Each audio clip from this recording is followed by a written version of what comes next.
আর ওকে বলে চলো আমরা একসঙ্গেই হাঁটি। আর এরকম করে কিছুটা হাঁটার পর ডক্টর সেন পা স্লিপ করেই পড়ে যায়। এটা দেখে কংরং ডক্টর সেনকে সাহায্য করার জন্য কাউকে ডেকে আনবেও বলে, কিন্তু ডক্টর সেন ওকে থামিয়ে দেয় আর বলে কিছুক্ষণ আমরা দুজন কথা বলি চলো। আকাশে চাঁদ উঠেছে দেখে কংরং ডক্টর সেনকে বলে যে ছোটবেলায় আমার একটা বন্ধু আমাকে বলেছিল আকাশে যখন তুমি দুটো চাঁদ দেখতে পাবে তখন তুমি ভেবে নিও যে তুমি যাকে ভালোবাসো সে তোমার থেকে কখনোই দূরে যাবে না। আসলে ছোটবেলায় এই কথাটা চাবি মানে শাওচিংই ওকে বলেছিল। আর কংরং যখন তার বাবা মারা যাওয়ার পর খুব দুঃখী ছিল, শাওচিং ওকে একটা আর্টিফিশিয়াল চাঁদ তৈরি করে দেখিয়েছিল, যাতে কংরং এর এটা মনে হয় তার বাবা তার থেকে দূরেই যায়নি। আর ছোটবেলার মতো শাওচিং আজও সেই রকম আর্টিফিশিয়াল চাঁদই তৈরি করছিল, যাতে সে কংরংকে এটা মনে করাতে পারে সে কংরং এর ছোটবেলায় সেই বন্ধু চাবি। আর শাওচিং যখন এইসব কিছুই করছিল তখনই ওকে চেন ফোন করে আর জানায় যে কংরং এবং ডক্টর সেন একসঙ্গে হাঁটতে বেরিয়েছিল কিন্তু এখনো ফেরেনি।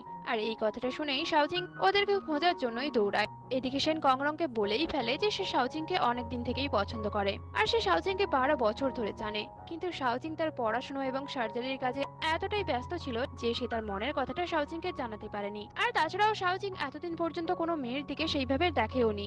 আর তো আর সেন কংরংকে এখানে বলেই ফেলে তুমি আমাদের দুজনের মাঝখানে মোটেও এসো না।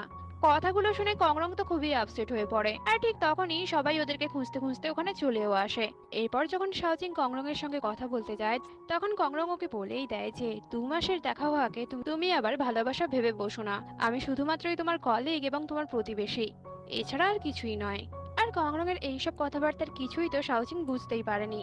পরের দিন ওরা ক্যাম্পিং থেকে ফিরে চলে যায়, কিন্তু হসপিটালেও কংরং শাওচিংকে একদম এড়িয়ে চলতে শুরু করে। আর এগুলো দেখে দেখে শাওচিং খুব চিন্তায় চলে আসে। ওকে এত চিন্তা করতে দেখে সেন ছুটির দিনে শাওচিং এর সঙ্গে কথা বলতে আসে আর ওকে লাঞ্চেও ইনভাইট করে, কিন্তু শাওচিং বলে যে আমার কাজ আছে। এটা শুনে সেন বলে আমি তোমাকে কংরং এর ব্যাপারে কিছু বলতে চাই। আর এতে শাওচিং লাঞ্চে যেতে রাজি হয়ে যায়।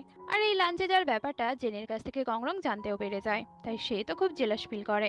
এদিকে সেন শাওচিংকে জানায় যে সেদিন যখন ও কংরং এর সঙ্গে কথা বলেছিল কংরং ওকে বলেছিল যে সে নাকি আগে থেকেই কাউকে পছন্দ করে। আর এখানে সেন আরো একবার তার নিজের মনের কথাটা শাওচিংকে জানিয়েও দেয়, কিন্তু এখানে শাওচিং একদম স্পষ্টভাবে বলে দেয় যে আমরা শুধুমাত্রই বন্ধু, এর থেকে বেশি কিছু নয়। সেদিন রাতে শাওচিং কংরং এর সঙ্গে কথা বলতে আসে।